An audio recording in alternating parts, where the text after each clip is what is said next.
নমস্কাৰ বন্ধুসকল, মই ঋতুপ্ৰেম আপোনালোকক স্বাগতম জনাইছোঁ এটি নতুন ভিডিঅ'ৰ মাজলৈ। আৰু আজি মোৰ লগত উপস্থিত আছে বৈকুণ্ঠ প্ৰিন্স পাঠক। আচলতে যদিও ৰাজনীতিৰ লগত তেওঁ জড়িত, তথাপি মই তেওঁক এজন অভিনেতা হিচাপে চিনাকি দিব পালে বেছি ভাল পাওঁ। যি কি নহওক, আজি আমি কথা পাতিম অতি কম সময়ৰ ভিতৰত অভিনয় ক্ষেত্ৰখনৰ বিষয়ে কথা পাতিম বা ৰাজনীতি ক্ষেত্ৰখনৰ বিষয়ে কথা পাতিম। বৈকুণ্ঠ দা, প্ৰথমে স্বাগতম জনাইছোঁ আপোনাক আমাৰ অনুষ্ঠানটোৰ মাজত।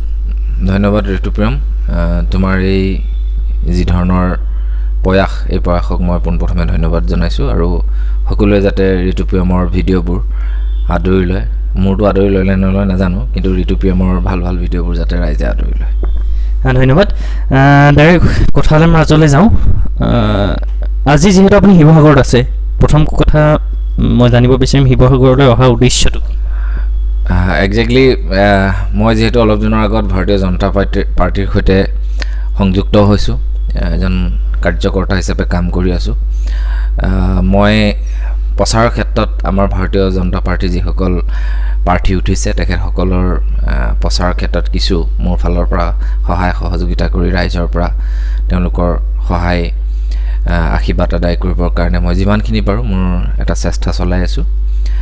সেইকাৰণে মই শিৱসাগৰ, আৰু যিহেতু যোৱাকালিৰ পৰা ইয়াতে শিৱৰাত্ৰি আৰম্ভ হৈছে, গতিকে ভক্তৰ প্ৰাণ বৈষ্ণৱৰ প্ৰাণ যি ভক্তিৰসৰ বন্যা, সেয়াও মই উপভোগ কৰাৰ কাৰণে সুবিধা দুইফালে মানে লৈ পেলাই মই দুইটা কৰি পেলাই একেলগে আহিছোঁ।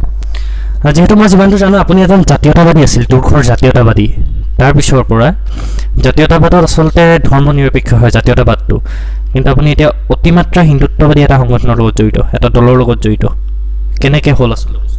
এতিয়াও জাতীয়তাবাদী, ভৱিষ্যতেও জাতীয়তাবাদী, আৰু জাতীয়তাবাদী যি ধাৰা সেয়া অক্ষুণ্ণ থাকিব। কিন্তু আপোনাৰ দলটোতো ৰাষ্ট্ৰীয়তাবাদী এটা দল, আপুনি জাতীয়তাবাদী ইয়াত নাহেই ৰাষ্ট্ৰীয়তাবাদী দল এটাৰ মাজত। তাতে দলটো হৈছে অতিমাত্ৰা হিন্দুত্ববাদী, মানে এটা দলৰ লগত বিশেষত সংযুক্ত হৈ আছে বিজেপি বৰ্তমান সময়ত। গতিকে আপুনি কেনেদৰে ক'ব পাৰে যে আপুনি এজন জাতীয়তাবাদী? বিজেপিটো কোনো কাৰণতে তেনেকুৱা অতি হিন্দুত্ববাদী বা হিন্দুত্ববাদী দল বুলি নহয়, তেওঁলোক উন্নয়নকামী এটা দল, উন্নয়ন কৰি আছে বৰ্তমান। গতিকে উন্নয়ন দেখিহে আহিছোঁ, কোনে হিন্দুত্ববাদ কৰিছে, কোনে কি কৰিছে সেইবোৰ মই দেখা নাই। কিন্তু মই দেখিছোঁ যে উন্নতিৰ যি ধাৰা, সেই ধাৰা অব্যাহত ৰাখিছে তেওঁলোকে। আজি যোৱাবিলাক দিনত যি দেখিলোঁ মই যে যথেষ্ট দুৰ্নীতি হৈছিল, কিবা হৈছিল, এইবিলাক যিহেতু মুক্ত হ'বৰ কাৰণে তেওঁলোকে চেষ্টা কৰিছে, গতিকে তেওঁলোকৰ লগত আছোঁ। আৰু খিলঞ্জীয়া যিসকল, তুমি যেনেকৈ কৈছা যে অতি মানে হিন্দুত্ববাদী, সেইটো কথা নহয়। আমি আমাৰ যি হিন্দুত্বৰ ধাৰা, সেই ধাৰাটোতো অব্যাহত থাকিবই। সকলোৰে নিজৰ এটা গৌৰৱ, জাতীয়তাবাদীৰ পিছত তুমিও এজন হিন্দু, গতিকে এই যি হিন্দুত্বৰ ধাৰা। নাই, মই হিন্দু নহয়, মোৰ প্ৰথম ধৰ্ম হৈছে মোৰ মানৱ, আৰু মানৱতা মোৰ প্ৰথম ধৰ্ম। সেইটোতো সকলোৰে, ময়ো মানৱ, মোৰ তাৰপিছতে নিজৰ যিখিনি কৰণীয়। কাৰণ আজি তুমি হয়তো পটককৈ ক'ৰবালৈ গৈছা, ঘপককৈ তাত তুমি খাব নোৱাৰিবও পাৰা কেতিয়াবা কিছু। সেইটো নহয়, মই আপোনাক কৈছোঁ যে মই অভিয়াছলি মই এজন কলিতা সম্প্ৰদায় নামৰ এটা সম্প্ৰদায়ৰ ল'ৰা, এজন কলিতা ল'ৰা মই। কিন্তু তাৰপিছতো মই নামানো যে মই হিন্দু, মই কলিতা বুলি মই কেতিয়াও এটা কনচেপ্ট ভৰাই দিছে যে অতি হিন্দুত্ববাদী। সেইটো মিছা কথা। ইয়াত মানৱ ধৰ্মটোৱে চলি আছে। যিহেতু মই যিজন মানুহৰ লগত থাকোঁ, তেওঁ হৈছে ৰহিম জিব্ৰান, তেওঁ এজন মুছলমান, আমি একেখন কাঁহীতে ভাত খাওঁ। গতিকে ইয়াত এই হিন্দুত্ববাদীটো আমি খিলঞ্জীয়া মুছলমানৰ লগত আছোঁ। খিলঞ্জীয়া মুছলমান আমাৰ ভাই ককাই, কিন্তু আমি বাংলাদেশী মিয়াৰ লগত আমি নাই, বাংলাদেশী মিয়াসকলৰ লগত নাই আৰু নাথাকোঁ। আৰু জাতীয়তাবাদ আমাৰ সেইটোৱেই। আৰু আমি ধৰ্ম নিৰপেক্ষ যিমানখিনি পাৰোঁ, মই মোৰ নিজৰ ফালৰ পৰা ধৰ্ম নিৰপেক্ষতা বিশ্বাস কৰোঁ, সকলোৱে বিশ্বাস কৰে। সেইবুলি আৰু বাংলাদেশী মিয়া এসোপা আহি ইয়াত উৎপাত কৰিব, বাংলাদেশী মিয়াই আমাক ৰাজত্ব কৰিবৰ কাৰণে চেষ্টা কৰিব, বদৰুদ্দিন আজমলৰ নিচিনা মানুহে আমাক তলত ৰাখিবৰ কাৰণে চেষ্টা কৰিব, তেওঁলোকৰ লগত আমি নাই, মই নাই। নিশ্চিতভাৱে। কিন্তু মই যদি আপোনাক প্ৰশ্ন কৰোঁ, মই আপোনাক যেতিয়া মই ইয়ালৈ আহিলোঁ, আপুনি য'ত আছে তালৈ যেতিয়া আহিলোঁ, তাৰপিছত আহি পাই মই আপোনাৰ এটা ফোন আহিছে, আপুনি প্ৰথমে ফোনটো ৰিচিভ কৰিয়ে কৈছে যে জয় শ্ৰীৰাম। এতিয়া আপুনি সেইটোতো পোনপ্ৰথমে ডাইৰেক্টলি আপোনাৰ সেইটো হিন্দুত্ববাদলৈ গুচি গ'ল, জয় শ্ৰীৰাম বুলি যেতিয়া আপুনি কৈ দিলে। কিন্তু মই যেতিয়া কথা পাতোঁ মানুহৰ লগত, মই জয় অসম বুলি কৈ আৰম্ভ কৰোঁ বা জয় অসম বুলি কওঁ। আমি ফোনটো কেতিয়াবা আৰম্ভণিত জয় অসম কওঁ, নহ'লে ফোনটো কাটোতে জয় অসম কওঁ, নহ'লে প্ৰথম ৰিচিভ কৰোঁতে জয় শ্ৰীৰাম কওঁ, বা পিছত আমি কাটোতে জয় শ্ৰীৰাম কওঁ। দুইটা আমাৰ জয় শ্ৰীৰাম, জয় অসম দুইটা মানে সংলগ্ন কৰি আমি কথা কিন্তু ৰাম আমাৰ সংস্কৃতি বা ৰাম আমাৰ এতিয়া ৰামক লৈও সমাজৰ প্ৰশ্ন হৈ গ'ল ৰামক লৈও এজন ভগৱানৰ মানে লৈও ভগৱানৰ যি অৱতাৰী পুৰুষসকলক লৈও এতিয়া প্ৰশ্ন কৰিব কাৰণ এইবিলাক হৈছে ৰাজনীতি ইমান তলৰলৈ মই নাযাওঁ বিশেষকৈ মই যোৱাৰ পোষকতাও নকৰোঁ সেইটো ৰাজনীতি কোনে কৰিছে সেইটোতো ৰাজনীতি বেলেগ কোনো আঞ্চলিক দলেই হওক বা ৰাষ্ট্ৰীয়তাবাদী কংগ্ৰেছেই হওক ডাইৰেক্টলি ৰাষ্ট্ৰীয়তাবাদী ক'লে দুটা দলেই হৈ যায় ৰাষ্ট্ৰীয়তাবাদী দল কোনকেইটা মানে আঞ্চলিকতাবাদী নিশ্চিতভাৱে অসমৰ যিকেইটা আমাৰ থলুৱা দল সেইকেইটা আঞ্চলিকতাবাদী দল এই নিৰ্বাচনত নতুনকৈ জন্ম হোৱা আঞ্চলিকতাবাদী দলে টিকেট কাক দিছে আপুনি এবাৰ চাব তেওঁলোকৰ ৰাতি গোপন বৈঠকবিলাক কাৰ লগত হৈছে চাব আঞ্চলিকতাবাদ লাগে আঞ্চলিকতাবাদ নহ'লে আমি কেনেকৈ জীয়াই থাকিম আমি জীয়াই থাকিবলৈ আমাৰ সংশয় হ'ব আমি জাতিৰ বিপদৰ সময়ত মাত মাতিবই লাগিব উপযুক্ত প্ৰশ্ন উত্থাপন কৰিবই লাগিব চৰকাৰে কিবা ভুল কৰিলে তুমি মোৰ দৰে লৰাই দেখুৱাই দিবই লাগিব হা এইটো হ'ল ব্যক্তিগত কথা আৰু মই ৰাজনীতিৰ মই কোনো লাভালাভৰ কাৰণে অহা নাই মই আগতেও কৈছোঁ মোৰ এতিয়া জাতীয়তাবাদী ল'ৰাবিলাকেও মই শিৱসাগৰলৈ আহোঁতে ফোন কৰিছে বা ৰাষ্ট্ৰীয়তাবাদী দলত থকা ল'ৰাবিলাকেও ফোন কৰিছে গতিকে মানুহ হৈ জীয়াই থাকিব লাগিব কিবা ভুল দেখিলে ময়ো ক'ব লাগিব এইটোতো নক'লে নহ'ব যদি আমি এনেই ভুল ধাৰণা এটা লৈ কনচেপ্ট এটা লৈ পেলাই যদি আমি বেয়াকৈ জাগাটাকে গালি পাৰি থাকোঁ সেইটো জানো মই ভাবোঁ যে হ'ব কিন্তু মানে কি যিহেতু ৰাজনীতিটো মই ভাবোঁ এটা সন্মান খেদা এটা বস্তু আপুনি এটা অভিনয়ৰ দৰে এটা সন্মানীয় আপুনি এটা মানে বৃত্তিৰ লগত আপুনি জড়িত হৈ আছিল তাৰপিছত কিয় আপুনি সন্মান খেদা এটা বৃত্তিকৰণ কৰি কেতিয়াবা অনুভৱ হয় নোহোৱা নহয় কিন্তু তাৰ মাজতে যদি মই অভিনয় কৰিছোঁ বুলি অভিনয়ে কৰি থাকিম মই যদি এই ধাৰাটোৰ লগত মানে সংযুক্ত নহওঁ মোৰ ভৱিষ্যত প্ৰজন্মৰ কথা মই চিন্তা নকৰোঁ কেনেকৈ হ'ব গণতান্ত্ৰিক যিখন শাসন ব্যৱস্থা গণতান্ত্ৰিক শাসন ব্যৱস্থাত আমাৰ এই বস্তুখিনি লাগিবই এইটো মানুহৰ ভুল কনচেপ্ট যে আমি এক্টিং কৰি বুলি অকলে এক্টিঙেই কৰি থাকিম কিন্তু এইটো কথা ঠিক যে মই মানুহৰ লগত আছোঁ প্ৰত্যেকজন মানুহৰ লগত আছোঁ কোনোবাই মোক বেয়া পাই গালি দিয়ে বহুত বেয়া শব্দৰে গালি দিয়ে বহুত বেয়াকৈ কয় কিন্তু মই তেওঁলোকক কেতিয়াও বেয়া নাপাওঁ যেতিয়া মই ফোন কৰি সুধোঁ কিয় এনেকৈ ক'লা নাই বৈকুণ্ঠদা আমি এনেকুৱা এটা হেৰিত আছোঁ ধাৰাত আছোঁ গতিকে আপোনাৰ এইকেইটা পচন্দ নোহোৱাৰ কাৰণে গালি মানুহ হিচাপে আপোনাক ভাল পাওঁ আৰু মই শিৱসাগৰত যিমানখিনি ঠাইলৈ ঘূৰিলোঁ বহুত বন্ধু বান্ধৱী লগ পালোঁ বিৰাটেই মৰম আৰু শিৱসাগৰ মৰম সঁচাকৈ বেলেগ যদিও মই ৰাজনীতিৰ কাৰণত আহিছোঁ তথাপিও মই কিন্তু অভিনয় যিসকলে মোৰ ভাল পায় মই অকণমান সৰুকৈ অভিনয় কৰোঁ মোকতো অভিনেতা বুলি নকয়ে মানুহে বাৰু আজিকালি কিবা পাবত গজা কিবা কিবি কিন্তু কাৰণে কৈছোঁ আচলতে অভিনয় যেতিয়া আপুনি কৰি আছিলে তেতিয়া কিন্তু সেইসকলে আপোনাক অভিনেতা বুলি মানিছিল সেইটো আচলতে সন্মান পোৱা বস্তু আছিল কিন্তু এতিয়া ৰাজনীতিটো সন্মান খেদা বস্তু মই সেইকাৰণে কৈছোঁ নাই সেয়ে কৈছোঁ কেতিয়াবা অনুভৱ হয় কিন্তু মই যেতিয়া গুৱাহাটীলৈ আহিছিলোঁ যেতিয়া মই এটা ৰুমত আছিলোঁ যেতিয়া মই এটা কম দামী ৰুমত থাকি কেতিয়াবা পানীৰ কাৰণে কেতিয়াবা লাইটৰ কাৰণে অপেক্ষা কৰিছিলোঁ মই যেতিয়া পেটৰ কাৰণে সংগ্ৰাম কৰিছিলোঁ এই মানুহখিনিয়ে কিন্তু মোক কোনো কাৰণতে সংগ দিয়া নাছিলে মোৰ ভালবোৰ মই এটা গানত তেতিয়া ভিডিঅ' মোৰ ভাল গানো আছে মই এইটো নিজে গৌৰৱ কৰি ক'ব পাৰোঁ মই ভাল মানুহৰ আণ্ডাৰত কাম কৰিছোঁ ৰাজেশ ভূঞা ছাৰৰ আণ্ডাৰত কাম কৰিছোঁ দীপক দেৰ আণ্ডাৰত কাম কৰিছোঁ ইমান ভাল কাম কৰাৰ পিছতো তেওঁলোকে সেইবোৰ বস্তু ভাইৰেল নকৰিলে তেতিয়া বৈকুণ্ঠ পাঠক কোনো মানুহ নাই অলপ দিনৰ আগত কিবা এটা কথা কওঁতে অকণমান কথাটো কওঁতে খেলি মেলি হোৱাৰ লগে লগে এনেকুৱা এটা বুজাই পেলালে যেন মই এজন সাংঘাতিক ধৰণৰ কিবা মানে ডাঙৰ এটা ক্ৰাইম কৰি দিলোঁ মোতকৈ পৃথিৱীত আৰু দ্বিতীয়টো মানে পৃথিৱীত নাই ময়ে গোটেই সৰ্বোচ্চ মানে বনদস্যু বীৰাপান্না মোক কৰি পেলালে এনেকুৱা এটা কনচেপ্ট মানে ভাইৰেল কৰ আমুকক শেষ কৰি দে নিশেষ কৰি দে এই যি পৰিকল্পনা কিন্তু এটা কথা মনত ৰাখিব মই আকৌ কৈছোঁ যে অসমীয়াজনক শেষ কৰাতকৈ বহিৰাগতক শেষ কৰিবলৈ শিকক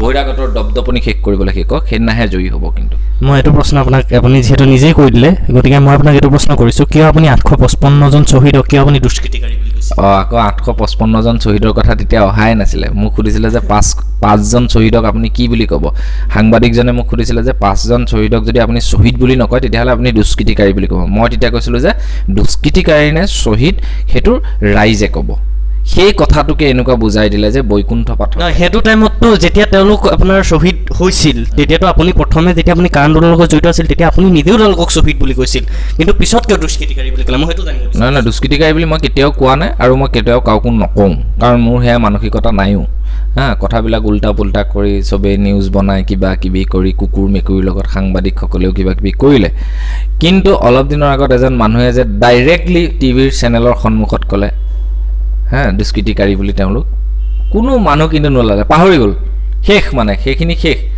গতিকে মই যিমানটো দেখিছোঁ এতিয়া গোটেই ৰাইজবিলাক উন্নয়নৰ পক্ষত আছে উন্নয়ন লাগে উন্নয়নটো আপুনি কেনেকুৱা ধৰণৰ উন্নয়ন বুজাব? উন্নয়ন মানে ৰাস্তা ঘাটকেইটা পলিচ কৰাতে উন্নয়ন নে তেওঁলোকে, কাৰণ বিজেপি দেখিছোঁ আপোনাৰ একো সকলো বস্তু লিজতহে দিছে, নিলামহে কৰিছে। কিন্তু লিজত দিয়া মানে আৰু এটা কয় যে বিজেপিয়ে চব বিক্ৰী কৰিলে। মই বিক্ৰী কৰা বুলি কোৱা নাই, মই লিজত দিয়া বুলি কৈছোঁ। তোমাৰ এই কথাটো ভাল লাগিলে। নিলাম কৰিছে মানে কি, বস্তুটো কোনোবাই কেতিয়াবা ধৰা মোৰ এখন ৰেষ্টুৰেণ্ট আছে, মই তোমাক চলাবলৈ দিলোঁ, 3 বছৰ চলাব দিলোঁ, মই যিমানটো ঘটো মই টাইম দিব নোৱাৰি, তাতকৈ তুমি মোক বেছি আৰ্নিংটো দি আছা, গতিকে সেই আৰ্নিংটো যদি তুমি মোক দি আছা, গতিকে মই হেপ্পী। গতিকে কোম্পানী এটাক দিছে মানে চৰকাৰ আণ্ডাৰতে আছে, কোম্পানীটোৱে জাষ্ট চোৱা চিতা কৰি তাক উন্নত আৰু কি কৰিব পাৰি তেওঁলোকৰ মানুহ ফ'ৰ্চ এপ্লাই কৰিব, গতিকে সেই বস্তুখিনিৰ কাৰণে তেনেকুৱা হৈছে। আৰু বিজেপিৰ মই কোনো একদম ডাঙৰ নেতা নহয়, কিবা নহয়, মই বিজেপিৰ বিষয়ে বহুত কথা কৈ থাকিবলৈ, মই এজন সাধাৰণ নাগৰিক, মই বিজেপিৰ লগত আছোঁ, কাম কৰি আছোঁ, ভাল পাইছোঁ এতিয়ালৈকে। আৰু যিদিনা ভাবিম যে জাতিৰ বিপক্ষে কাম কৰিছে, জাতিৰ সংকট আহিছে, সেইদিনা মই নিশ্চিতভাৱে ৰাজনৈতিক যি ধাৰা, সেই ধাৰাৰ পৰা মই আঁতৰি যাম, এইটো একদম স্পষ্ট কথা। এতিয়া আপোনাৰ কথা হ'ল কি, বস্তু যিহেতু নিলাম কৰিছে, ধৰক কোনোবা এটা আপোনাৰ এয়াৰলাইন্স আপোনাৰ কিবা এটা নিলাম কৰিলে, ধৰক এয়াৰপৰ্ট এটা নিলাম কৰিলে, বা আপোনাৰ আমাৰ শিৱসাগৰৰ কথা যদি কওঁ, ৰংঘৰ নিলাম কৰিলে, কাৰেংঘৰ নিলাম কৰিলে, টিকেটৰ দামটো বাঢ়ি যাব। এতিয়া আপুনি নাজানে হয়তো, কাৰণ ৰংঘৰ বা কাৰেংঘৰত সোমাবৰ কাৰণে এজন মানুহে 25 টকা দিব লাগে, যিটো টাইমত আমি 5 টকা দিছিলোঁ, আজিৰ পৰা 2-3 বছৰ আগত। এতিয়ালৈকে নিলাম হোৱা নাই যদিও দামটো বাঢ়িছে, নিলাম হ'লেতো আৰু দাম বাঢ়ি যাব এইবিলাক বস্তু। নাই, আপোনালোকে কিয় অকল ভাৰতত থাকে বা অসমত থাকে? মোৰ কি ওপৰৰ পৰা মানে পইচা পৰি যায় নেকি যে মই বিজেপি চৰকাৰৰ দিনত 25 টকা হ'ল কাৰণে মই বিজেপি মানুহ কাৰণে 25 টকা দি সোমাবৰ কাৰণে মই এক্সাইট হৈ আছোঁ? সেইটো নহয় নহয়, বস্তুটো বুজিব লাগিব যে গোটেই বিশ্বত যিটো আৰ্থিক অৱস্থা, সেই অৱস্থাটো ক'ত কেনেকুৱা হৈ আছে। অকল ইয়াত দাম নাবাঢ়ে নহয়, গোটেই বিশ্বৰ যিটো আৰ্থিক যিটো উন্নয়নৰ ৰেখা, সেইডাল একেলগে গৈ থাকে, কোনোবা ক'ৰবাত তল হ'ব, কোনোবা ক'ৰবাত ওপৰ হ'ব। কিন্তু তুমি এইটো কৰিব নোৱাৰা যে আজি কোনোবা এখন মানে দেশত বোলে পেট্ৰল 20 টকা, তুমি ইয়াত 80 টকা কৰি দিছা, এইটোতো কৰিব নোৱাৰে। হয়তো পেট্ৰলৰ মই কেইদিনমান আগতে এখন লিষ্ট পাইছিলোঁ যে তেওঁলোকে চৰকাৰে কিনোতে 30 টকা নে 33 টকা দিয়ে কিনে, কিন্তু এতিয়া পেট্ৰলৰ লিটাৰ 90 টকা কিয়? এইটো এটা ডাঙৰ প্ৰশ্ন।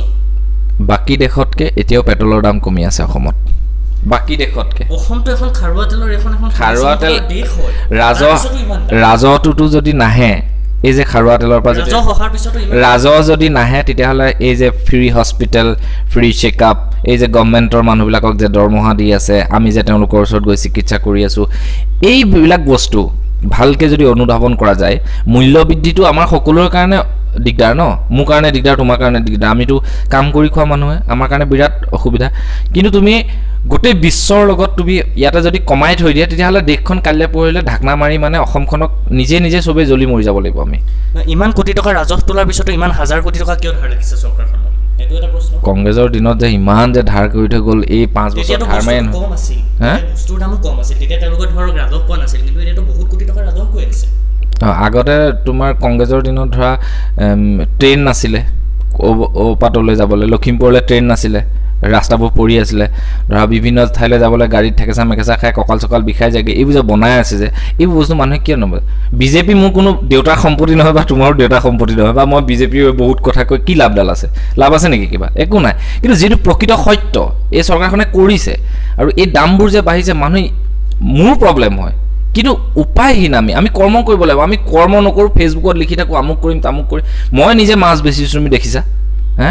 মই নিজে মাছ বেচা মানুহ, কণী বেচা মানুহ, মই ঘৰে ঘৰে গৈ মই কণী বিকিছিলোঁ, ঘৰে ঘৰে গৈ মই মাছ বিকিছোঁ। কিয় বিকিছোঁ? মই কষ্ট কৰি খাই আছোঁ। আজিৰ ডেটত কোনেও ক'ব নোৱাৰে, কোনো নেতাই ক'ব নোৱাৰে, কোনো পালি নেতাই ক'ব নোৱাৰে, কোনেও ক'ব নোৱাৰে যে বৈকুণ্ঠ কাৰোবাৰ পৰা 500 টকা খুজি পেলাই নিজৰ ৰাস্তা চলিছে বুলি। মই কষ্টৰে মই পইচা ঘটি পেলাই নিজেই কষ্টৰে মই চলি আছোঁ, সেইটো মোৰ নিজৰ পাৱাৰ। মই এজন অসমীয়া হিচাপে, এজন স্বাভিমানী যুৱক হিচাপে মোৰ এইখিনি পাৱাৰ। এতিয়া আমাৰ অসম চৰকাৰে অসমৰ ৰাস্তাত মাৰ্চিডিজ বেঞ্জৰ বাছ চলিব বুলি ক'লে, চলিয়ে আছে, দেখা নাই নেকি? কিন্তু বাছকেইখন যে ভাৰত বেঞ্জৰ, মাত্ৰ ষ্টিকাৰটো মাৰ্চিডিজ বেঞ্জৰ লাগি আছে। নহয়, কিছুমানে আকৌ এইবিলাক এই হেৰি ফালে হয়, খাৰুপেটীয়া, ধুবুৰী, জনিয়া, এইবিলাকত এই কাৰবাৰবোৰ বেছি মানে।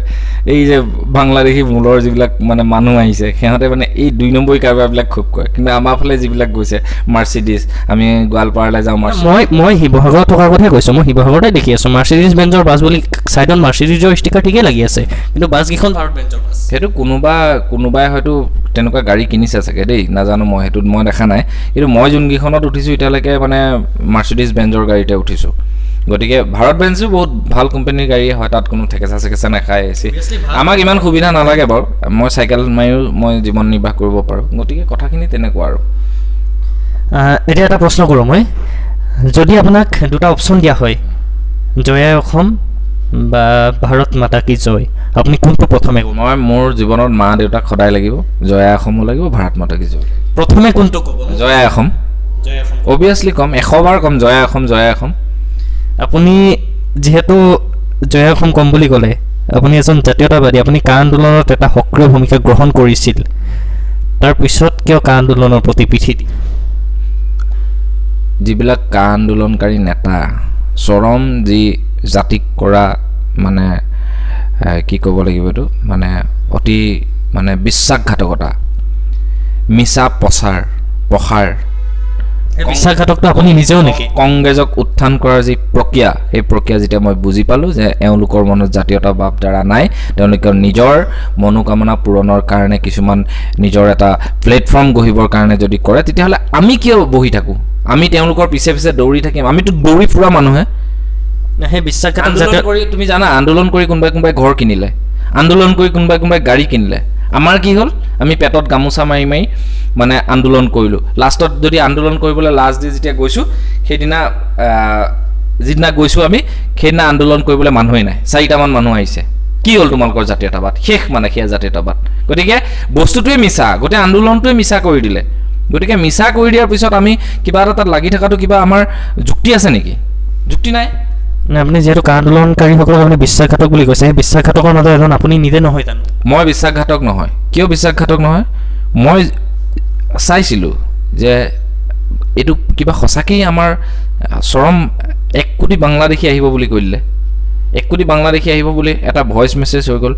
তুমিও মানুহ ময়ো মানুহ, যেতিয়া 1 কোটি বাংলাদেশী আহিব বুলি ক'ব, অসমলৈ আহিব বুলি ক'ব, তেতিয়াতো মই মাথা নহয়, তেজ গৰম হৈ উতলি ফাটি যাব, যি টি কৰি দিব মানে। তথাপিও কিন্তু মই লাইভ দি কৈছোঁ যে আপোনালোকে দুষ্কাৰ্য সংঘটিত নকৰিব, এখন হাতত গামোচা লওক। সেইদিনা মই যিদিনা প্ৰথম আন্দোলন ওলাই গৈছিলোঁ, যে আপোনালোকে হাতত গামোচা লৈ আন্দোলন কৰক, আপোনালোকে বস্তু নাভাঙিব, জুই নজ্বলাব। লাষ্টত কি হ'ল? গোটেইখন ছাৰখাৰ কৰি দিলে। মই যেতিয়া আগভেটি এজন ল'ৰাক ক'বলৈ গ'লোঁ যে এইটো কাম নকৰিবা, মোক ইমানডাল বাঁহ লৈ খেদি আহিছিলে। সেই কামটো আন্দোলনকাৰীয়ে কৰিছিল নে তৃতীয় পক্ষ কোনোবা জড়িত আছিল? সেইটোৱেইটো কথা। কোন সেই তৃতীয় পক্ষ? সেই তৃতীয় পক্ষ কোন মই নকওঁ, সেই তৃতীয় পক্ষ ৰাইজে বুজিব, কিন্তু মই কৈ দিব পাৰোঁ, কিন্তু কাইলৈকে আকৌ মোৰ বিৰুদ্ধে কেছ হৈ যাব পাৰে। তৃতীয় পক্ষটো যোনে মিয়া মিউজিয়াম বিচাৰিছে, তৃতীয় পক্ষটো যোনে কলাক্ষেত্ৰৰ নিচিনা ঐতিহ্যমণ্ডিত গেটখন ভাঙি পেলালে, তেওঁলোক জানো তৃতীয় পক্ষ নহয়? এইটো ৰাইজে স্পষ্টভাৱে বুজিছে। আৰু ৰাইজে কয় বোলে আমি সকলো একলগ আছোঁ, আমুক আছোঁ, তামুক আছোঁ। ৰাইজ উন্নয়নৰ পক্ষত আছে বুলি এটাই কথা, প্ৰথম কা আন্দোলন হ'ল, তাৰপিছত MP ইলেকশ্যন হ'ল, মানে সাংসদসকলক নিৰ্বাচনৰ যি প্ৰক্ৰিয়া, মোদীক যি প্ৰধানমন্ত্ৰী, মোদীজীক প্ৰধানমন্ত্ৰী বনোৱাৰ যি প্ৰক্ৰিয়া, সেই প্ৰক্ৰিয়া আৰম্ভ হ'ল। সকলোৱে দলে বলে তাত ভোট দিলে। নেক্সট এতিয়া বিধানসভা নিৰ্বাচনত দলে বলে আকৌ মানুহে ভোট দি আকৌ প্ৰমাণ কৰি দিব যে ৰাইজ উন্নয়নৰ পক্ষত। আপোনাৰ মানে উন্নয়নৰ ধাৰণাটো কি আপোনাৰ মতে? উন্নয়নৰ ধাৰণাটো এইটো, আপুনি গুৱাহাটীখনলৈ যাব এতিয়া, যি গুৱাহাটীত আমি পাৰ হ'বৰ কাৰণে 10 মিনিট চিন্তা কৰোঁ, ৰাস্তাটো তেনেকুৱা ঠাইত ফ্লাইঅভাৰবিলাক হৈছে, ফুটব্ৰিজবিলাক হৈছে, যিবোৰ কিনাৰত ড্ৰেইন আছিল, আমি য'ত ইমান কণ আছিলে পাল্লা লগাই থৈ আগতে, সেইবোৰ ধক ধক মাৰে খোজকাঢ়িলে, এতিয়া সেইবোৰ মিশ্ৰণ হৈ পৰিলে। হা, আৰু মানুহখিনি সুস্থিৰ যাতায়াত যেতিয়া হ'ব, সুস্থিৰ যাতায়াত হ'লে বাণিজ্যিকটো আমাৰ উন্নতি হ'ব, বাহিৰাৰ দেশৰ লগত আমাৰ যি আমদানি ৰপ্তানি, সেই প্ৰক্ৰিয়াবিলাক সুন্দৰভাৱে কৰি নিছে। কৰ্মচাৰীসকলৰ দৰমহা বঢ়াইছে, আৰু কৰ্মচাৰীসকলৰ দৰমহা বঢ়োৱাৰ লগে লগে আমাৰ মানুহখিনি এটা প্ৰব্লেম হৈ গৈছে, যিসকল নিবনুৱা তেওঁলোকৰ প্ৰব্লেম হৈ গৈছে যে আমি পইচা আমাৰ বেছি হৈ গৈছে বস্তুবোৰ। কিয় বেছি হৈ গৈছে? কাৰণ আমি কিছুমানে কাম নকৰোঁ। গুৱাহাটীৰ ফুটপাথত বহি এজন মানুহে ডেইলি 23,000 পৰা 30,000 টকা ঘটে কাপোৰৰ দোকান। কিমান বাৰ আহ্বান কৰিলোঁ মই ফেচবুকত, আপোনালোক আহকচোন, ওলাই আহকচোন, আপুনি হেৰিবিলাকলৈ যাওক, এই কি কয় ট্ৰেইন ষ্টেচনবিলাকলৈ যাওক, চব বাহিৰৰ মানুহে চানা বিকি আছে, বিস্কুট বিকি আছে, চাহ বিকি আছে, ৰুটি বিকি আছে, লাখ লাখ টকা ইনকাম কৰি আছে। আৰু সেই কথাখিনি মই অসমীয়া যুৱকসকলক সদায় এতিয়াও আহ্বান জনাইছোঁ, আপোনালোকে এইবোৰ কামত ধৰক, আমাৰ পথাৰ, আমাৰ বজাৰ, এই লক্ষ্য উদ্দেশ্য আপোনালোকে আগত ৰাখি যদি কাম কৰোঁ। মই বহুত মানুহক মাতি পেলাই কাম কৰি আছোঁ, আৰু মই এতিয়া মিছা ক'ব নাপায়, আজি যদি কণ্ঠশিল্পী তপন টেঙাখাত হাজৰিকাক তুমি ফোন কৰি সুধিবা, মই এটা কনচেপ্ট দিছিলোঁ, দাদাই কনচেপ্ট এপ্লাই কৰিছে। লখিমপুৰত মই 2-4টা ল'ৰাক মই কৈছোঁ যে লোন এনেকৈ উলিয়াই, লোনৰ এপ্লাই কৰা, লোন কৰি তোমালোকে কিবা খেতি কৰা কাম কৰা কৰি আছে, সিহঁতে মোক মেছেজ কৰি দিয়ে, মোৰ স্ক্ৰীন শ্বট আছে, ভিডিঅ' আছে। গতিকে আমি কাম কৰিব লাগিব আৰু সকলো মিলি ইয়াত বিজেপি AGP কংগ্ৰেছ বুলি সেইটো পিছৰ কথা, কিন্তু তাৰ আগত উন্নয়নৰ ধাৰাটোত সকলোৱে এক কৰিব। কিন্তু গণতান্ত্ৰিক শাসন ব্যৱস্থাত ভোটটো আমি এটা ভাল দলক দিম, যি দলে আমাক সুৰক্ষা সুনিশ্চিত কৰিব পাৰে। উন্নয়ন মানে আপুনি ঠিকে কৈছে যে গুৱাহাটীত উন্নয়ন হৈছে, অভিয়াছলি গুৱাহাটীত উন্নয়ন হৈছে, কিন্তু উন্নয়ন মানে কেৱল অকল মানে কি অসম মানে কেৱল অকল গুৱাহাটীখনহে নেকি? অকল গুৱাহাটীতহে হৈছে? নগাঁৱলৈ যাব। নগাঁও টোল গেটৰ বাহিৰে কি হৈছে? নগাঁৱত টোল সেয়া মানুহে অকল টোল গেটটোহে দেখিলে, ৰাস্তাকেইটাতো নেদেখিলে। তাকে কৈছোঁ, ৰাস্তাকেইটা পলিচ মৰাটো অকল উন্নতি নহয়তো। তাৰপিছতে ধেমাজিৰ দলংবিলাক হ'ল, ধেমাজিৰ বানপানীৰ পৰা মানুহে বিৰাট ৰাস্তা পদূলি বেয়া হৈ গৈছিল, যাতায়াত ধেমাজিলৈ যাবলৈ আমি এটা সময়ত চিন্তা কৰিছিলোঁ। সেই ধেমাজিলৈ ট্ৰেইন চলা আৰম্ভ হ'ল, বগীবিলৰ দলং হ'ল, ঢলাশদিয়া দলং হ'ল, সেইবিলাকতো আমি আগতে কংগ্ৰেছৰ দিনত কোৱা নাছিলোঁ তহঁতে নবনাবি বুলি। কৈছিলোঁ নেকি? কোনোবাই কৈছিলে নেকি? তুমি কৈছিলা নেকি? মই কৈছিলোঁ নেকি? কাকো কোনেওতো কোৱা নাই, সদায় বনাবলৈহে কোৱা হৈছিলে। গতিকে সেইবোৰ হ'ল বিভিন্ন ধৰণৰ। গোটেই অসমখন আপুনি যদি যায়, অসমৰ বিভিন্ন ধৰণৰ নৱবান নাই, বগীবিল দলং বা তেনেকুৱা দলংকেইখনৰ ক্ৰেডিটটো আচলতে অকল বিজেপিয়ে ল'ব নোৱাৰে। আৰু মোৰ প্ৰশ্নটো হৈছে 15 বছৰতকৈও আৰু বেছি, তাৰমানে কি 30 বছৰমান লাগে নেকি এখন দলং বনোৱা? নহয়, মই কৈছোঁ যে ক্ৰেডিটটো কেৱল ল'ব নোৱাৰে বুলি কৈছোঁ, ক্ৰেডিটটো কেৱল বিজেপিয়ে ল'ব নোৱাৰে বুলি কৈছোঁ। মই সেইটো আপোনাক কোৱা নাই যে আপোনাৰ সেইটো বিজেপিয়ে বনোৱা নাই বুলি। যি নহওক, মোৰ প্ৰশ্নটো হৈছে ফাৰ্ষ্ট ডিভিজনত যেতিয়া এটা ল'ৰাই পাছ কৰি যায়, ফাৰ্ষ্ট ডিভিজনটো ফাৰ্ষ্ট ডিভিজনেই হৈ যায়। মাৰ্কশ্বিটখনত আকৌ লিখা নাথাকে ক্ৰেডিট কাৰ আছে কাৰ নাই।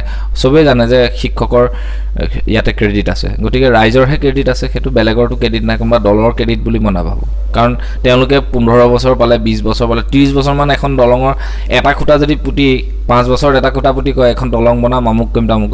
বিজেপিয়ে ধাই গোটেই কাম কৰি দিলে। শব্দটো যদি কওঁ মই ধাই কাম কৰি দিলে। এইবিলাক দেখি মানে মানুহৰ, মই নাজানো কিয় ভাল লাগে এইবিলাক বস্তু। এইবিলাক মই বিজেপি কৰ্মী বুলি কোৱা নাই দেই, মই এজ ৱেল মানে মানুহ হিচাপে কৈছোঁ, এইবিলাক বস্তু ভাল কৰিলে। কিন্তু সেইকাৰণে উন্নতিটো হ'লে ভাল পাওঁ, সেইটো ময়ো কৈছোঁ, সেইবিলাক ভাল কৰিলে। কিন্তু অসমখনত অৰ্থনৈতিক যিটো দিশ, অৰ্থনৈতিক দিশটো উন্নয়ন কৰিবৰ কাৰণে অসমখনত কেইটা উদ্যোগ গঢ়ালে, কেইটা উদ্যোগী প্ৰতিষ্ঠান স্থাপন? উদ্যোগ আনিলে আকৌ যে আন্দোলন হয়, উদ্যোগীসকল যেতিয়া অহাৰ লগে লগে যেতিয়া পইচা দিব লগা হয়, 100টামান মানুহক যেতিয়া পইচা দিব লগা হয়, তেতিয়া উদ্যোগপতিবিলাকে কয় এই অসমে নাহি হোগা, ক'ব ধূলি হৈছে ইয়াত, ক'ৰবাত চিমেণ্টৰ ফেক্টৰী এটা বহোৱাৰ লগে লগে যিকেইটা উদ্যোগ অসমত আছে সেইকেইটাতো বহিৰাগতৰহে আগ্ৰাসনটো বেছি। অসমৰ ল'ৰাটো এটাও চাকৰি নাই বতাত। কিয় সেইটো বিষয়ে অখিল গগৈ আন্দোলন নকৰে? আন্দোলন কোনটোত কৰে? যোনটো কৰিলে অখিল গগৈ এদিন আন্দোলন কৰিব, দিয়া নাই কিয়, নিদিলে কিয়। যেতিয়া মালটো পাই গ'ল বা মেনেজটো হৈ গ'ল, তাৰপিছতে আৰু আন্দোলন নাই। অসমৰ ল'ৰা মৰি থাক। কিন্তু বৈকুণ্ঠ প্ৰিন্স পাঠকে কথা দিছে, এই নিৰ্বাচন শেষ হোৱাৰ পাছতে গুৱাহাটীত যিমানবিলাক এমপ্লয় আছে বা সমগ্ৰ অসমত যিমানবোৰ এমপ্লয় আছে তাৰ ওপৰত এটা আন্দোলনৰ কাৰ্যসূচী গ্ৰহণ কৰিব। আন্দোলন মানে এটা ধাৰাৰ সৃষ্টি কৰিম, যাতে আমাক 10,000তকৈ ওপৰত প্ৰত্যেকজনক দৰমহা দিয়ে, কাৰণ আমাৰ ল'ৰাবিলাকৰ প্ৰব্লেম হয়। সেইটো মই চৰকাৰৰ লগত থাকি চৰকাৰৰ ওচৰত মই আহ্বান জনাম। আন্দোলনৰ ধাৰা বুলি যিটো মই কৈছোঁ, সেইটো এটা আন্দোলন বুলিয়ে ক'ব পাৰি। কিন্তু আমি সুস্থ মগজেৰে, সুস্থ চিন্তাধাৰাৰে মই গোটেই ল'ৰাখিনিক লৈ কিবা এটা কৰাৰ পৰিকল্পনা আছে। কিন্তু চৰকাৰে চৰকাৰ কাম কৰি থাকিব, উন্নতি কাম কৰি থাকিব, আমি সেইবিলাকত মাথা মাৰি থাকি লাভ নাই। আমাৰ MLA মিনিষ্টাৰ হোৱা ধান্দা নাই, কোনোবা শিল্পীয়ে জইন কৰি MLA মিনিষ্টাৰ হৈছে, সেইটো বেলেগ কথা। মোৰ সমষ্টিত ৰাইজে মোক MLA হিচাপে বিচাৰি গোটেই পোষ্টাৰ বেনাৰ বনাই দিছে, নিউজ ওলাই গৈছে, সেইবিলাক তেওঁলোকৰ ধাৰা। তেওঁলোকে ভাবিছে যে বৈকুণ্ঠতা কিবা কাম কৰিব, কিন্তু মোক এইবিলাক মই বিৰাট হাঁহি উঠে, এইবোৰ মোৰ ধান্দাই নাই কোনো। মোৰ কথাটো হ'ল যে গোটেই ল'ৰা ছোৱালীসোপা একলগ হৈ থাকি দুখেৰেও যদি এসাঁজ খাওঁ, মই ভাবিছোঁ খুব ভাল হ'ব। আৰু এইটো কাম কৰিম, ষ্টাৰ্ট কৰিম, তুমিও সহায় কৰিব লাগিব। নিশ্চিতভাৱে আমি আছোঁ, প্ৰত্যেকটো আচলতে পজিটিভ দিশত ধনাত্মক কামত আমি আছোঁ। আৰু কি হয়, যেতিয়া নিজৰ ভাল বা ব্যক্তিগত কোনোবা চিনাকি ভাল মানুহ এজন যদি যেতিয়া মানে এটা পাৱাৰত থাকে, তেতিয়া আমাৰো ভাল হয়, এইটো অভিয়াছলি সঁচা কথা। বাৰু ঠিক আছে, আমি ৰাজনৈতিক ক্ষেত্ৰখনৰ কথা বাদ দিওঁ, বহুত কথা পাতিলোঁ, বহুত সময় হ'ল। এতিয়া অকণমান অভিনয়ৰ কথা পাতি আমি অনুষ্ঠানটো সামৰি মাৰিম। অভিনয় ক্ষেত্ৰখনত আপুনি কেনেকুৱালৈ আশাবাদী? অভিনয় ক্ষেত্ৰত মই যথেষ্ট সুখী। মই আপুনি কেনেকুৱা ধৰণে আশাবাদী অভিনয় ক্ষেত্ৰখনক লৈ? আৰু মোৰ আশা অলৰেডি পূৰণ হৈ গৈছে। মই আৰু এনেকুৱা নহয় যে মই একদম বিৰাট ধুনীয়া ল'ৰা এটা, বিৰাট হেণ্ডচম ল'ৰা এটা, মই বিৰাট এক্টিং জানো যে মই হৈ থাকিব লাগিব। সেইটো হ'লেতো আপুনি মানসিক অশান্তিত ভুগিব।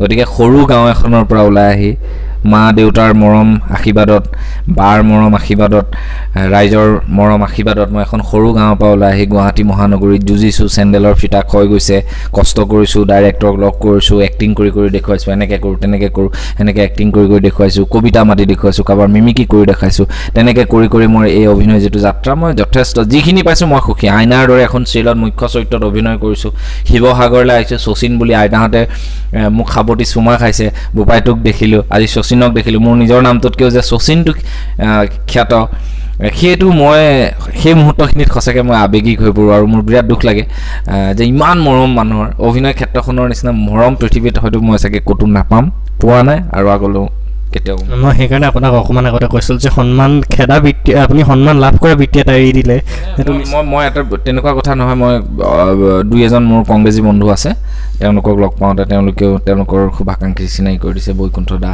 তাৰপিছত কৈছে শচীন ৰাইজৰ দলেও মই দুই এজনক লগ পাইছোঁ AJPও লগ পাইছোঁ অসম গণ পৰিষদেও লগ পাইছোঁ গতিকে এই যিটো মৰম এই মৰমটো সকলোৰে আছে আৰু মৰম থাকিব আৰু মৰম লগা কাম কৰিলে মোৰ কেতিয়াবা ক'ৰবাত ভুল হৈছে মই হাতযোৰ কৰি মই অসমৰ বাকী ৰাইজৰ ওচৰত ক্ষমা বিচাৰোঁ বাৰে ক্ষমা বিচাৰিছোঁ যে মোৰ ভুলটো আপোনালোকে শুধৰাই ল'ব মানুহ মাত্ৰাই ভুল আৰু যদি মই কেতিয়াবা মানে ভুলতকৈও বেছি ভুল কৰিছোঁ তেতিয়া মোক ৰাজহুৱাভাৱে আপোনালোকে শাস্তি দিয়ক তাত মোৰ কোনো ক'ব লগা নাই কেতিয়াবা ক'ৰবাত কথাৰ বিসংগতি হৈ যায় কোনোবাই ভুল বুজে গতিকে মোৰ সেইবিলাকত সোমাই থাকিব মোৰ মন নাই মোক বেয়া পোৱাজনো মোৰ বন্ধু মোক ভাল পোৱাজনো মোৰ বন্ধু একাত্মক গুৰুজনাৰ আদৰ্শৰে এখন যি ধৰ্ম নিৰপেক্ষতাৰে বা সমাজৰ যি দৃষ্টিভংগী আছে গুৰুজনাৰ আদৰ্শৰে অনুপ্ৰাণিত হৈ ৰাইজক সকলো মিলি আগবাঢ়ি যাব লাগিব অভিনয় ক্ষেত্ৰখনত যিখিনি নতুন ল'ৰা ছোৱালী আহিছে নতুন মুখ আমি দেখা পাইছোঁ তেওঁলোকক লৈ কি ক'ব আজিকালিতো মই কিছুমান দেখিছোঁ এই যে বাৰবিলাকত যে ডান্স কৰে ছোৱালীবিলাক যে অলপ দিনৰ পিছত দেখোঁ এনেকৈ গান এটা চাইটো এইজনীচোন ছোৱালী মই বাৰত দেখা ছোৱালী ডান্স কৰে ইয়াত আহি যেন একদম হিৰইন হৈ গৈছে সকলোৰে বস্তু যদি সকলোতে হ'লহেঁতেন মই এতিয়া যদি কওঁ যে ছালমান খানক নলৈ মোক লগ বুলি বৰ হাঁহি উঠা কথা আজি কিছুমানে NSD কৰি আহি বহি আছে কিছুমানে আপোনাৰ লাখ টকা ঢালি কোনেও কৰিব নাই আপুনি ৰাজেশ ভূঞা ছাৰহঁতৰ নিচিনা মানুহ মনজিৎ শৰ্মা ছাৰহঁতৰ নিচিনা মানুহ হিমাংশু দাস পৱন মহন্ত ইনু বৰুৱা এইবিলাকৰ ওচৰত কিন্তু আপোনালোকে কোৱালিটি বেছে মানুহ পাব এইবিলাকত কোনো ফুটুফাং মানুহ ফটুৱা মানুহ আপোনালোকে নাপায় মুনীন বৰুৱা ছাৰহঁত আমাৰ কিমান জ্যেষ্ঠ আছিল তেওঁলোক এতিয়া গুচি গ'ল ৰঙৰ যিবিলাক চিৰিয়েল হৈ আছে ডাইৰেক্টৰবিলাকে যেনেকৈ চিৰিয়েল কৈছে ৰেঙনিৰ যিবিলাক ডাইৰেক্টৰ চিৰিয়েল কৰি আছে বা বাহিৰতো বহুত ভাল ডাইৰেক্টৰ কাম কৰি আছে এইবিলাক বস্তু আপোনাক কিন্তু বেলেগ নাপায় আপুনি বেলেগ বস্তু বিচাৰি নাপায় তাতে এইবোৰ সস্তীয়া কিছুমান আছে পইচা আছে সেই বাৰত ডান্স কৰা ছোৱালী এজনীও আহি মানে অভিনেত্ৰী হৈ আছে এইটো কথা ঠিক যে সানী লিঅনিও আহি অভিনেত্ৰী হৈছে মই এইটো কোৱা নাই কিন্তু ধাৰাটো কথা কৈছোঁ এই ধাৰাটো যে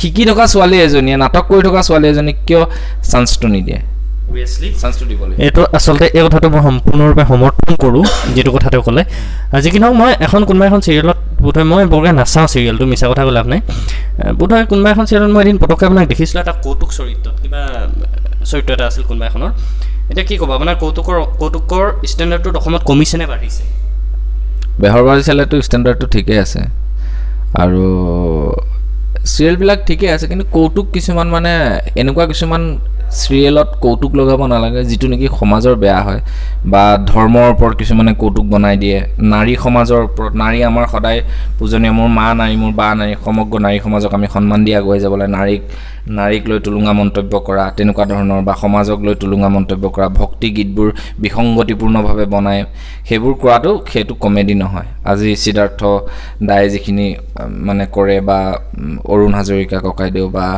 হিৰণ্য দা যিখিনি গাম্ভীৰ্যতাপূৰ্ণ কমেডি মানে হাস্যৰসিক এইখিনি তেনেকৈ হ'লে বেছি ভাল অভিয়াছলি সেইটোৱে কথা আচলতে মই এইটো সম্পৰ্কত মই অৰুণ হাজৰিকা নেটৱৰ্কৰ লগতো মই কথা পাতিছিলোঁ যে কৌতুকৰ ষ্টেণ্ডাৰ্ডটো অসমত কমিছে নেকি তেওঁ কিন্তু একেষাৰে ক'লে যে হয় কমিছে বৰ্তমান অসমত কৌতুকৰ আচলতে ডাবল মিনিং কৌতুক কিছুমানে বেছিকৈ স্থান পাইছে যিহেতু মই নিজে এজন কৌতুক অভিনেতা মই গতিকে বস্তুটো ষ্টাডি কৰি থাকোঁ মই গম পাইছোঁ ডাবল মিনিং বহুত কৰে ডাবল মিনিংটো এটা চলি গৈছে আৰু মানে এই যা তাক ভিডিঅ' ক্লিপ লগাই এনেকৈ এইবিলাক মানে কি আৰু এই যুৱচামৰ এণ্টাৰটেইনমেণ্টৰ কাৰণে কিছুমান কাম কৰে কিন্তু সেই এণ্টাৰটেইনমেণ্টখিনি আমাৰ অগ্ৰজনে মই ভাবোঁ যে ফিল্ম ইণ্ডাষ্ট্ৰীৰ অগ্ৰজনবিলাকে এই বস্তুবিলাকৰ মই বিশেষ ইমান নাজানো গতিকে তেখেতসকলে যাতে এই ধাৰাটো ধুনীয়াকৈ ৰাখিব পাৰে তেনেকুৱা কিছুমান হয়, সেইবিলাক আচলতে কৰিব নালাগে। কিন্তু মই ভাবোঁ যে যিকেইখন ছুপাৰহিট চিৰিয়েল সেইকেইখনত হয়তো তেনেকুৱা চাগে নাই, ক'ৰবাত দুই এটা কেতিয়াবা হয়, এইবিলাক হ'ব নালাগে বুলিয়ে মই ভাবোঁ। বা তেওঁলোকেও কেতিয়াবা ভুলতে ক'ৰবাত কৰে, কিন্তু তেওঁলোকৰ অভিনয় শৈলীটো বৰ ধুনীয়া।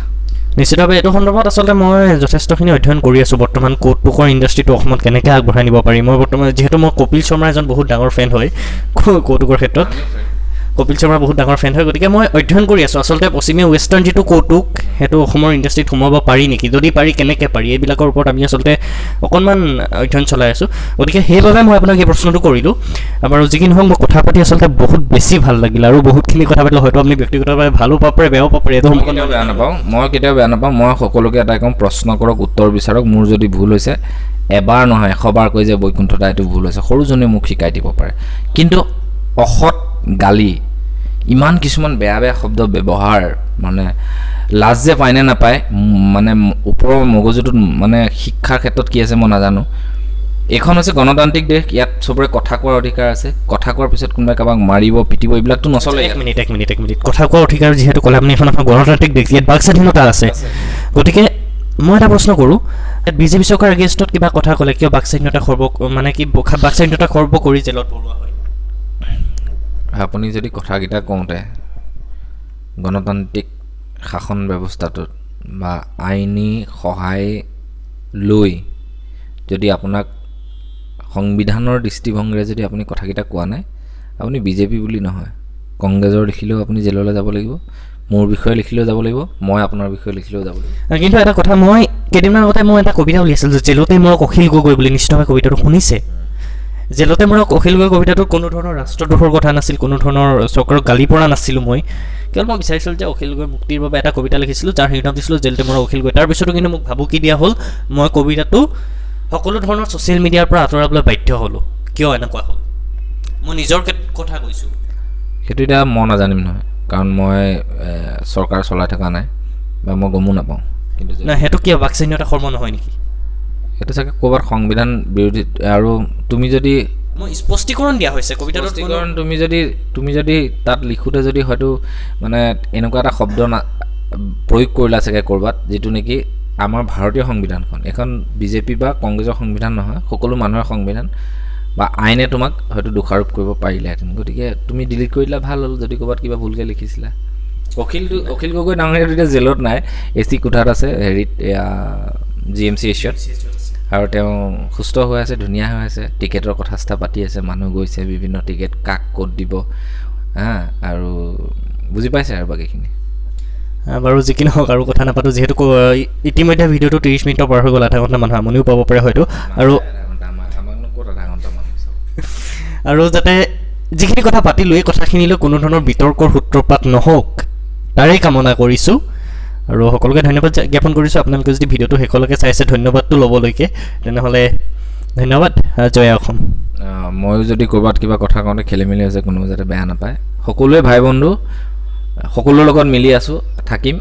আপুনি আজি বিজেপিক, মই কংগ্ৰেছ, আপুনি বিজেপি, এনেকুৱা ক'ৰবাত থাকিব পাৰে, কিন্তু আমি সকলো মানুহ সকলোৱে এক হৈ থাকিব লাগিব। সকলোৱে মৰম চেনেহ আশীৰ্বাদ লাগিবই। মানুহ ক'ত কেতিয়া কাক প্ৰয়োজন হৈ যায় কোনেও নাজানে। সেইকাৰণে মোৰ এটা কৌতুকগোষ্ঠী আছে, এই কৌতুকগোষ্ঠীটো ভাল লাগে তোমাৰ চাই, মই চাওঁ, আৰু খুব ধুনীয়া, আৰু সি যথেষ্ট অধ্যয়ন কৰে যিকোনো বস্তু। গতিকে মোক ঋতু খুব মোৰ ভাল। সি জাতীয়তাবাদী, মই ৰাষ্ট্ৰীয়তাবাদী, এনেকুৱা টাইপৰ কিছুমান কেতিয়াবা আমাৰ কাজিয়া হৈ থাকে। কিন্তু ফেচবুকত যেতিয়া কোনোবাই বেয়াকৈ লিখে, বেয়া শব্দ প্ৰয়োগ কৰে, তেতিয়া ইও মোৰ বিপৰীতে লিখে। মই যিমানবোৰ পোষ্ট দেখোঁ, আধা 95% সি বিপৰীতে লিখে, কিন্তু তাৰ কথাৰ শৈলীটো ভাল, যিটো নেকি মোক কেতিয়াবা এইটো মোৰ ভুল হৈছে নি শুধৰাবলৈ। যেতিয়া মোৰ মাক ধৰি গালি পাৰিব, দেউতাক ধৰি বেয়া ৱৰ্ড, স্লেং ৱৰ্ড, কাৰণ ছ'চিয়েল মিডিয়াটো মই সকলোকে অনুৰোধ জনাম, যিসকলে এতিয়াও লিখি আছে, বেয়া শব্দ প্ৰয়োগ কৰা আঁতৰাই দিয়ক। কুকুৰ মেকুৰী এইবিলাক পিছতো লিখিব পাৰিব, আৰু মানুহেই, আৰু কুকুৰ মেকুৰী নহয়। নালাগে। মোৰ জাতীয় সংগঠনৰ প্ৰতিও সদায় শ্ৰদ্ধা আৰু ভক্তি আছে, আৰু তেখেতসকলৰ ভাল কামৰ লগত মই সদায় আছোঁ। এতিয়াও মাতিলেও যাম, কাইলৈ মাতিলেও যাম। হয়নে মই যদি ভাবোঁ যে যাব গতিকে প্ৰত্যেক অসমৰ জাতীয় সংগঠনৰ যিসকল মানুহ আছে সকলো পক্ষলৈকে মোৰ সদায় শুভকামনা আছে সদায় মৰম আছে আমি একেই মানুহ আমি সদায় একেলগে থাকিব লাগিব আৰু প্ৰতিটো যি আগন্তুক নিৰ্বাচন প্ৰত্যেক দলৰে কৰ্মী শুভাকাংক্ষী সকলোকে মই আগন্তুক দিনৰ যি নিৰ্বাচনী শুভকামনা জ্ঞাপন কৰিছোঁ সকলোৱে নিজৰ নিজৰ মনৰ আশা পূৰ্ণ হওক আৰু মই এটা বিচাৰিছোঁ যে আকৌ এবাৰ ভাৰতীয় জনতা পাৰ্টি চৰকাৰ হ'ব এইবাৰ 100+ বিজেপি মানে প্লাছ এইটোতো হ'বই এইটো চিয়'ৰ অসমত আকৌ 21ত 2 মে তাৰিখে ঘোষণা হৈ যাব গতিকে আমি লাড়ু একেলগে খাব লাগিব সকলোৱে মিলি কোনোবাই মই কোনো মন্তব্য নিদিওঁ নতুন চৰকাৰ হ'ব আমি চৰকাৰৰ পৰা আমাৰ প্ৰাপ্যখিনি আমি আদায় কৰিব লাগিব মই আছোঁ যিহেতু যি চৰকাৰে নহওক মই যিমানখিনি পাৰোঁ মোৰ ফালৰ পৰা কৰিব চেষ্টা কৰিম আপোনালোকৰ সহায় সহযোগিতা লাগিব আমাৰ প্ৰাপ্যখিনি আমি আদায় কৰিব লাগিব আৰু মই আছোঁ বিশেষকৈ আপোনালোকৰ ল'ৰা লগত আছোঁ আৰু মই যুঁজি যাম আৰু নাওবৈচা সমষ্টিত ভৱিষ্যতে মোৰ যিটো সমষ্টি সেইটো উন্নতি কৰিবৰ কাৰণে চেষ্টা কৰিব লাগিব ধন্যবাদ জয় আই অসম ভাৰত মাতা কি জয় বিজেপি জিন্দাবাদ জয় আই অসম